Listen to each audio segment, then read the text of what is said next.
twice a week, which kept us informed and focused on the simulation. We chose the segments that we were going to aim our products at by analysing the reports to see which segments had the highest value and highest growth rate. This gave us a return on our investment and large profits. When we completed R&D in our products, we kept the unit cost low. This allowed us to receive a large margin on our sales. We also produced a high number of units as the weeks progressed, and this had a positive effect on keeping our unit cost low. We began investing in R&D in the second week of the simulation and continued to invest in R&D weekly. We relaunched our hammer in the last few weeks, and we created an R&D project for our Tia Maria product, which is aimed at the late majority. This is our second highest earning product of the simulation. The hammer became our highest earning product as this is a result of positive R&D. We were able to save over 100k a week by using reports to create our own perceptual maps when we needed extra money for advertising and R&D. From the beginning, we spent a large amount of our budget on hiring sales staff and training them. From the reports, we had the highest and most efficient sales staff for most of the simulation.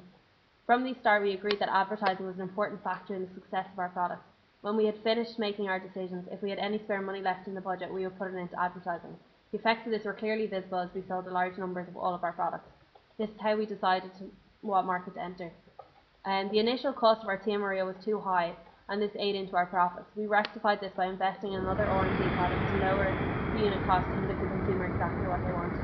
A major problem that we had was that we didn't do an R&D project for the hopper for the entire simulation. This meant that it wasn't targeted at any segment and failed to sell high numbers and give the team a large margin. Towards the end of the simulation, we concentrated on the two products that were giving us a high margin. We spent little to nothing on advertising the hopper, as there wasn't a high consumer intention to buy it, and it wasn't going to give us much of a return on our investment.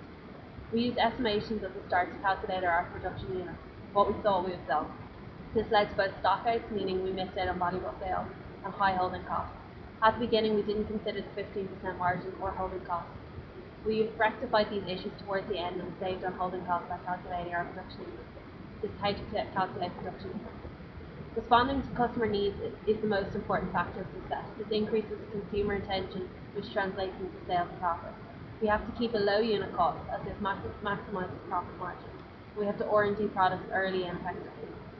We would change the initial R&D on the Tia Maria to save us money.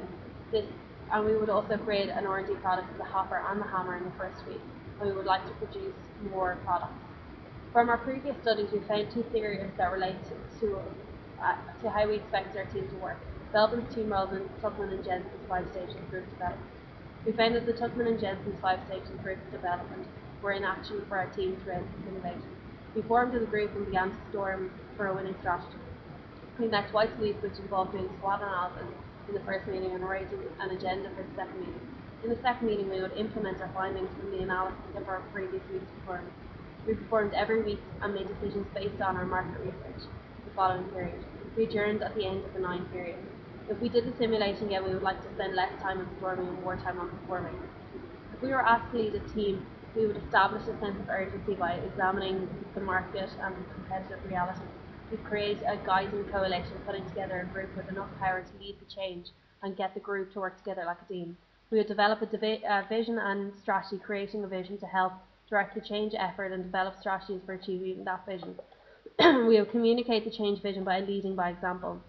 We would consolidate gains and produce more change by using increased credibility to change all systems, structures and policies that don't fit together and don't fit the transformation vision. We would hire, promote and develop people who can implement the change vision. We would reinvigorate the process with new projects, themes and change agents. We would anchor the new approaches into the culture to create better performance through customer and productivity oriented behaviour, more and better leadership and more effective management. All of our teams started equally. Our team performed as we focused on customer needs and we aimed advertising spend accurately at target segments. The information for this came from reports on media preferences. A large proportion of the advertising spend was dedicated to creative advertising. In the first period, we increased our sales force from 20 to 52, and we also spent a large percentage of salaries on training. We accurately shifted the perceptions of the product as they changed from period to period.